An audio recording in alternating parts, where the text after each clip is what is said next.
Gotham is home to some of the most terrifying criminals in comic book history. The Joker, Two-Face, Scarecrow, Bane. But what if I told you that beneath all of that chaos, there's a secret organization that's been controlling Gotham for centuries? An elite society made up of the city's richest and wealthiest families, pulling strings behind every mayor, every corporation, and even the Wayne family itself. I'm talking about, of course, the Court of Owls, one of the most chilling additions to Batman's mythology and modern comic book history. We are the Hive Mind, and today we're doing a deep dive into their origins, how they nearly broke Batman, their ties to Nightwing, and why they've become one of the most fascinating secret societies in comics. The Court of Owls made their first appearance in Batman issue 2 back in 2011, created by Scott Snyder and Greg Capullos during DC's New 52 reboot. But the real brilliance comes from how Snyder made them feel like they've always been part of Gotham's history, as if this conspiracy had been hiding right in plain sight for over hundreds of years. The court traces its origins all the way back to the founding families, the Waynes, the Cobblepots, the Elliots, all whom helped build the city during the late 1600s and early 1700s. While Bruce Wayne's ancestors envisioned a city of progress, others saw Gotham as a place to exploit, a tool for power, not hope. These men and women became the first member of the Court of Owls. Over time, they developed into a secret cabal. They controlled real estate, politics, law enforcement, even the constructions of Gotham's infrastructure. Think of them as Gotham's Illuminati, rich, powerful, and utterly ruthless. The court became something of an urban legend. Gotham's children grew up hearing a nursery rhyme: "Beware the Court of Owls that watches all the time, ruling Gotham from a shadow perched behind granite and lime. They watch at your hearth, they watch in your bed. Speak not a whispered word of them, or they'll send the talon for your head." It sounds like a bedtime story, but it's actually a warning. The court doesn't forgive curiosity. Anyone who discovers too much about them disappears. They operate from hidden chambers deep inside Gotham's oldest buildings, old mansions, museums, even the walls of Wayne Tower itself. And the court's most terrifying weapon is their army of assassins, the Talons. Each Talon is a highly skilled killer chosen from history. Acrobats, soldiers, contortionists, all trained to serve the court and eliminate their threats. But what makes them especially deadly is how the court preserves them, using a special serum derived from electrum, a strange metallic compound found in Gotham's underground. The court resurrects their Talons after death, turning them into near-immortal warriors. When the court needs them, they literally awaken these assassins from their cryogenic coffins, often decades or centuries after they've been dead. Their strength, reflexes, and endurance are superhuman, and they can even survive fatal wounds as long as the electrum in their blood remains active. They wear a porcelain owl mask, move silently, and kill without hesitation.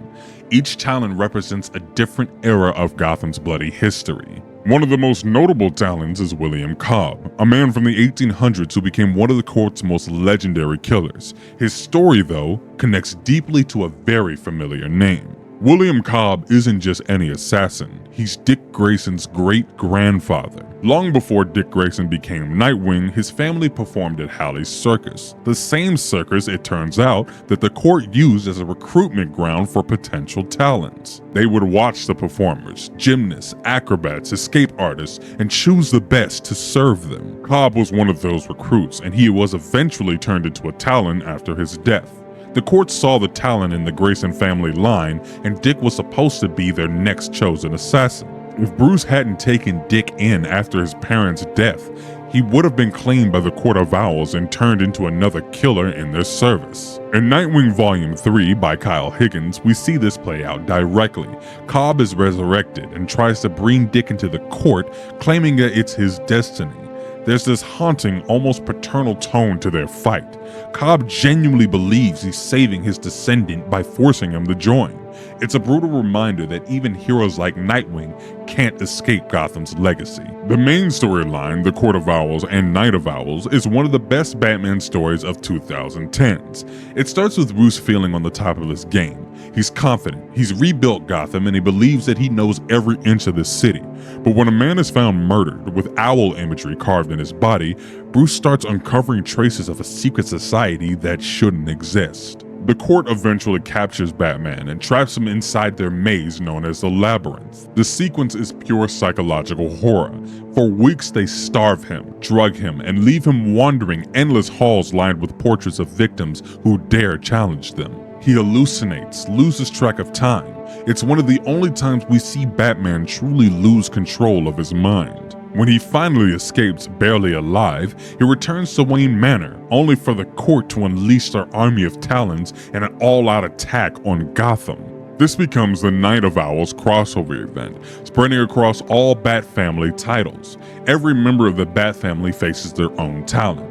Batman takes one down from the 1940s, Robin one from World War I, even Alfred helps defend the mansions from invading talons. The Talons swarm the estate, breaking through reinforced glass and storming the Batcave. Bruce, still exhausted from the labyrinth, he dons a prototype Owlbuster armor, a massive exosuit designed for sustained combat. Get the hell out of my cave. It's a brutal, desperate fight, but when the last Talon falls, Wayne Manor lies in ruins, but Batman stands victorious. He then tracks the court's operations to their secret meeting hall, ready to end this once and for all, but what he finds is silence. The court is dead, every member poisoned. Their owl masks rest on their lifeless bodies. Someone erased them all of them, before Bruce could. It looks like the court is gone, but their story is not over. Enter Lincoln March. At the beginning of the whole Court of Owls saga, Lincoln was one of Bruce's political allies, a mayoral candidate and a philanthropist who seemed genuinely inspired by Batman's vision of a better Gotham. But in the aftermath of the court's destruction, Lincoln reveals his true identity. He was a part of the court all along, and more than that, he claims to be Thomas Wayne Jr., Bruce's long-lost brother. Lincoln tells Bruce that years ago his parents had another son, hidden from the public after a near-fatal accident. The court supposedly found the child, raised him, and turned him into a weapon to one day destroy Bruce. Now Lincoln believes he is the rightful heir to Gotham, the Gray Son of Gotham, born to rule, not to protect. Lincoln then dons his mechanized Talon suit enhanced with flight tech and electrum and challenges Batman head-on. Finally, Batman forces Lincoln's armor to overload. The suit spirals out of control, slamming into a building. But when Bruce goes to investigate the wreckage, Lincoln's body is gone. No corpse, no mask, no nothing. It's ambiguous. Was he really Thomas Wayne Jr. or just another manipulative pawn of the court? Batman never finds out, and maybe that's the point.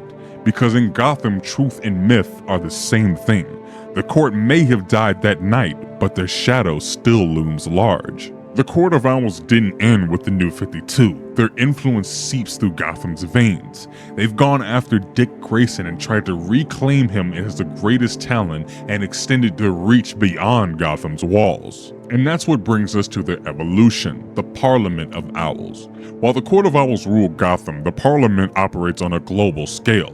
Introduced in Grayson 2014, the Parliament is an international branch of the court, composed of powerful figures from across the world who use their resources to manipulate entire nations, not just cities. They recruit Dick Grayson after he fakes his death, forcing him to go into a game of espionage and identity known as Agent 37 for Spiral.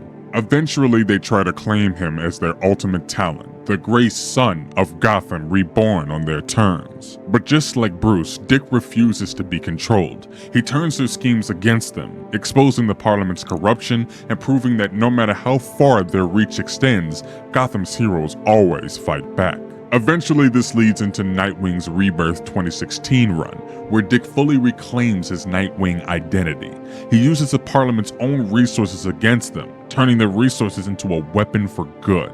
But it's never that simple.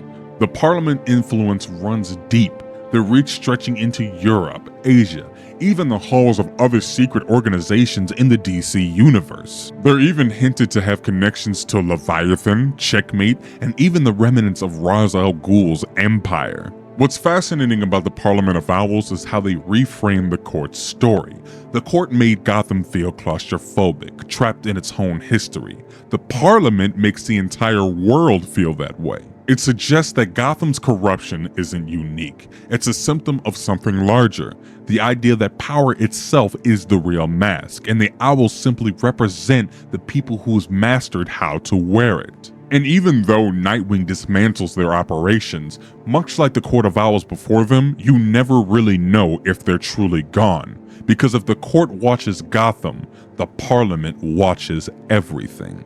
Ladies and gentlemen, thank you guys so much for watching this video, and if you would like to see more breakdown videos like this on prominent Batman villains, please leave it in the comments below what you would like to see. Thank you guys again. Don't forget to like, share, and subscribe, and stay tuned for more content.